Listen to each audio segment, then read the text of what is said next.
नंद घरी बैलाचे दुधले मन मोहिले माझे हरी तुझ्या मुरलीने सारे मन मोहिले माझे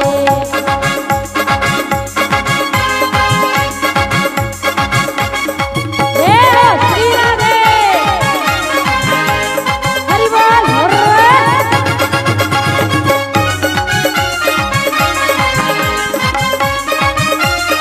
मधुम रस्ता करा मधुम महिला मंडळ पुढे महिला मंडळ महिला मंडळ तुम्ही असे सारखा पुढे या पुढे पुढे सारखा सारखा पुढे पुढे मधून यायला रस्ता सेवा करू मैशीला सोडले हा नंद घरी हा नंद घरी बैलाचे दुधले मन मोहिले माझे काना तुझ्या मुरलीने सारे मन मोहिले माझे तारी तारी जय हो श्री राधे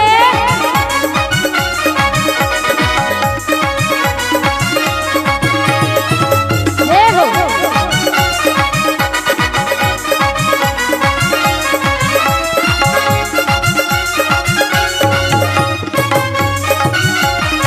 जय हो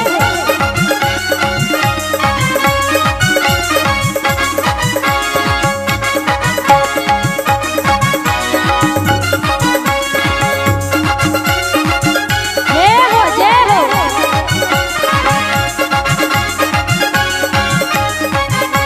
एका जनार्दनी पूर्ण कृपेने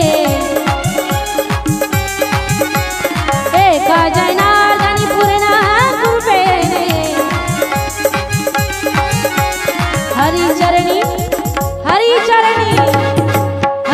मस्तक ठेविले रे मन मोहिले माझे काना तुझ्या मुरलीने सारे रे मन मोहिले माझे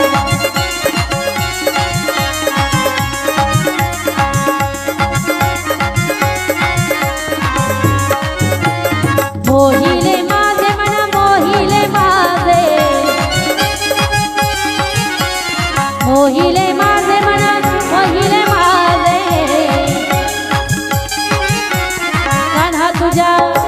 कान्हा तुझ्या हरी तुझ्या मुरलीने सारे मन मोहिले माझे हरी तुझ्या मुरलीने सारे मन मोहिले माझे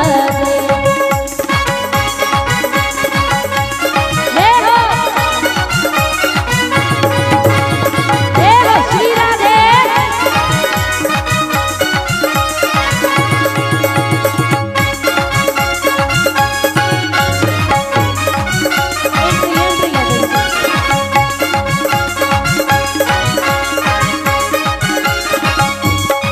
मोहिले माझे मन मोहिले माझे मोहिले माझे मन मोहिले माझे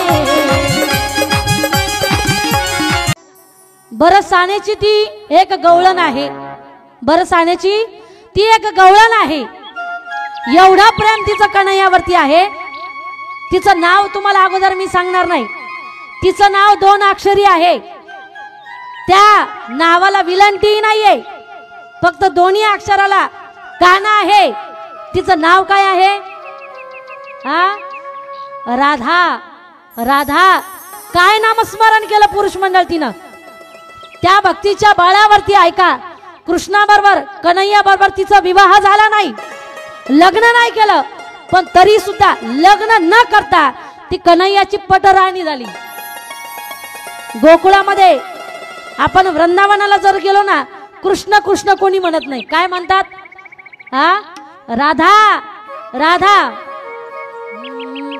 बिना परिणय के ओ प्रेम की गवारन की ब्रिज की कहानी हो गई कि पंडितों की दीवानी हो गई कि पंडितों की दीवानी हो गई काय गोड भजन राधे राणीनं केलंय संत म्हणतात हे राधा अगं काय पुण्य कमवलंस तू की कान्हा तुझं त्याचं घर सोडून तुझ्या घरी येतात सांगू फक्त साधना कृष्ण कृष्ण नामस्मरण करत होती ती। राधे कौन से पुण्य किए तूने, हरि रोज तेरे घर आते हैं। राधे कौन से पुण्य किए तूने, हरि रोज तेरे घर आते हैं। राधे कौन से पुण्य किए तूने, राधे कौन से पुण्य किए तूने, हरि रोज तेरे घर आते हैं। राधे कौन से पुण्य किए तूने, हरि रोज तेरे घर आते हैं। राधे कौन से पुण्य किए तूने, हरि रोज तेरे घर आते हैं। अशी भक्ती आपण केली पाहिजे महिला मंडळ। लोक म्हणतात का हो तो देव जेवतो का? काल रामनवमी होती, बरेचसे महाराज लोकांच्या बरेचसे समाजाच्या लोकांच्या स्टेटसला मी असं देवाला निवद दाखवताना फोटो बघितले बरं का। लोक म्हणतात का हो तुमचा देव जेवतो का? हा तुमचा देव जेवतो का? पण ऐका देव जेवत नाही का? देव जेवतो, पण त्याला जेव घालण्याची ताकद आपल्यामध्ये पाहिजे। तो देव येत नाही का? येतो, पण त्याला आणण्याची ताकद आपल्यामध्ये पाहिजे का? तर तसं नामस्मरण आपलं कर्म तसं पाहिजे। बघा या ठिकाणी आपली गोड भागवत कथा चालू आहे। महिला मंडळ पुरुष मंडळ कशाच्या निमित्ताने आयोजन केलेलं आहे की आपल्याला हनुमंतरायाच्या मंदिराचं जीर्णोद्धार करायचं काम करायचं का? तर हनुमंतरायाचं मंदिराचं बांधकाम झालंच पाहिजे का? तर आपलं ते करण्याचं कर्तव्य आहे। आणि गावाचं नाक तुम्हाला सांगू का, गावाचं नाक आपल्या धर्माचं नाक म्हणजे हनुमंतरायाचं मंदिर आहे आणि ते झालंच पाहिजे। ते आपण आपल्या हातामध्ये घेतलं पाहिजे का? तर हनुमंतराय कमी नाहीये। आपल्या लोकांना जर भूत लागले ना, आपल्या लोकांना जर भूत लागले तर काही लोक मस्जिद मध्ये जातात, बरेचसे देवाकडे जातात, पण विलाज होत नाही। आपल्या हनुमंतरायाचं नाव घ्या, भूत जवळ येत नाही। भूत पिशाच निकट नाही आहे। हनुमंतचं फक्त नाव घ्या।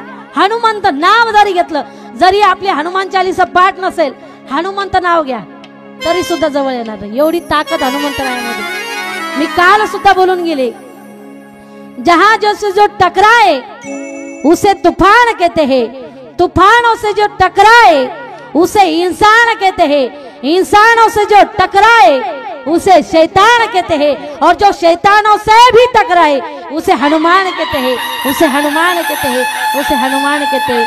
म्हणून आपल्या मंदिराचं काम झालंच पाहिजे का?